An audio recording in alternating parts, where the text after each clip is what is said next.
So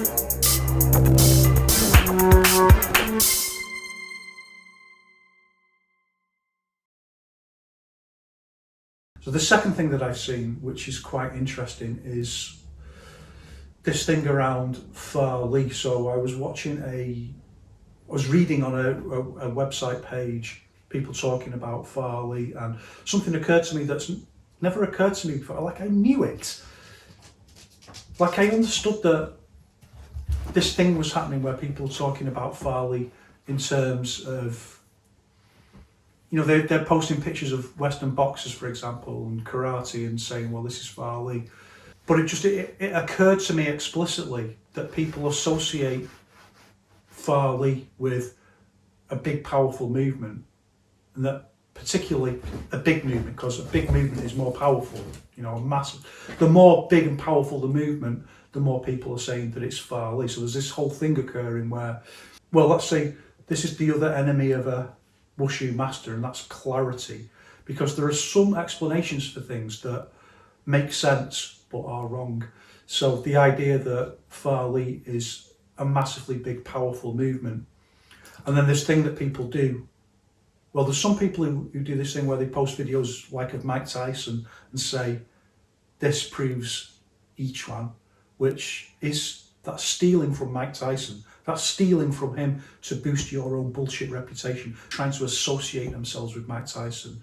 So that's one of the ways that happens, but more specifically, this thing that people do. So I saw this person one person had put up a video of some karate people breaking blocks, ice and stuff like that, saying, this is a great example of Thr3. Other people put up videos of Western boxers saying, this is, or UFC fighters say this is a great example of Thr3.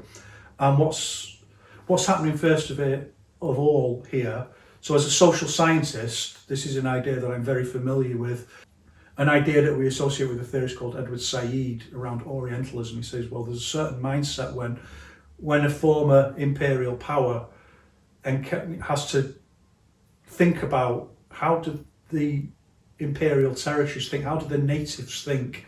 There's like two ways that they engage that. One is Orientalism. So I think everyone kind of understands what that is, like people who aren't Chinese pretending to be Chinese and this kind of stuff. But then the other way of it is thinking like anything that's of value in the primitive colonized group is really just a primitive version of what's done better in the global north. So Chinese martial arts becomes a primitive version of karate, for example, and Japan is in the global north, if you don't know that, and was also an imperial conqueror of large parts of China. Chinese martial arts are just an inferior version of Western boxing, which it steals from people in China the possibility that their culture had any kind of unique physical culture. That there's any kind of unique physical culture ideas that are different or separate. And you see that right across the board with multiple different ideas, and it's a really problematic idea in anthropology. And I always give this example of an anthropologist learns that there's a tribal group in the Amazon and they think a particular tree has an entity that dwells within it that helps you heal. And so the anthropologist finds out that this tree's got like antiseptic properties. So then decides that the reason why these people think that is because this tree's got antiseptic properties. He explains it to the tribal group that's how he's thinking about it. And they say, no, but it's not, it's just that tree, it's not a one tree. It's not all trees in that species in the forest. It's just that one tree. And if that tree gets cut down, then that spirit is gone. So it can't be that. It can't be that. It's just like trying to make their ideas fit into your ideas, and actually there's something else going on here. So let's think about Thr3, right? And let's think about it from Wang Qianzhai's perspective, because for Wang Qianzhai, Thr3 is a very particular thing, and we can say what that is immediately, because he's very explicit about this idea.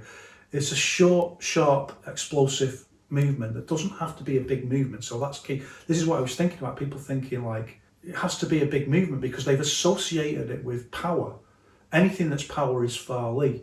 Whereas actually, most of what we do in each one, like when we're doing push-ups, just move someone, that's Thr3, but it's not a knockout level of power, but it's still Thr3. So from their way of thinking, which makes sense because what they've done is put themselves in that position where, okay, they love Chinese martial arts and they're thinking, well, how do I promote this? How do I make Chinese martial arts into something that's practical, that I can really believe in, that's not woo?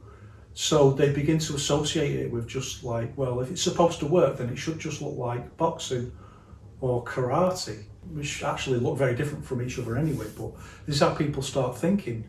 And that seems to make sense because it solves that problem of like, how do you make Chinese martial arts practical? And then we get into all the other stuff where people then just start looking for examples of movements in a UFC fight that look a little bit like a movement in a form. And from Wang Shenjai's perspective, that's gone entirely the wrong direction. So for Wang Shenjai, Farley is a short, sharp, explosive movement, and you have to think about that because he says like it happens within the space of a Chinese inch. And I've got some video, I'll put it up shortly, just over Christmas. I can't be bothered editing any stuff up, but where I demonstrate this, like for gap Farley. So you can demonstrate first of all the difference between when you've got your hands on, what we call brace Farley, and push using brace Farley, and the difference between gap Farley and what happens with a punch bag for the same amount of power. So if there's a gap and you do that, the punch bag doesn't go very far, the energy kind of goes up into the bag. But if you push with the same amount of power, the bag flies backwards. So there's like very different ways of transmitting force, very different things, what we think about in terms of Farley. And again, when I was seeing these debates online, I was thinking like, in each one, our understanding of Farley is so broad. It's so considered across multiple different dimensions, and there's so many things. It's like, it's so scientific. Like I can't actually communicate with these other people who are talking about it because, well, this is what we're doing in this series, right? I'm giving you the technical language and understanding that we can talk about this scientifically, that there's all these different ways of thinking about it. So one of these videos that have been put up is like a karate guy pushing a bag, and you see him coming right up on his back leg. You can see immediately that he can't understand that when you do a front hand double push, your brain front hand single push, your brain thinks about that like a double push. And that makes you use close, and that makes you lift your back leg up. And if your structure's not very good, you lift up off your back leg, and you try and lift up off your back leg and push with your front hand because you're thinking about it like that, like it's a double hand push, which is rear hand dominant. So this kind of scientific thinking about it, which I can see immediately what the problem is. So you give me that guy to train with 6 months, I completely correct all of that, no problem. But other people looking at it, like this guy got like 100 likes or something, like pushing a kiddie's punch bag, like with really bad technique. And I just think the way each one's developed is so different to that, you know, like our understanding of Farley is so different to that. It's just, I can't communicate with the people who are thinking like, I just can't. There's no, I don't have a common language to do that with. I have the common language, but they don't speak that language. So that's what, you know, part of what the project is to try and get that language across to people so that we can talk about that stuff. But for Wang Shenjai, so let's talk about the story of Wang Shenjai, right?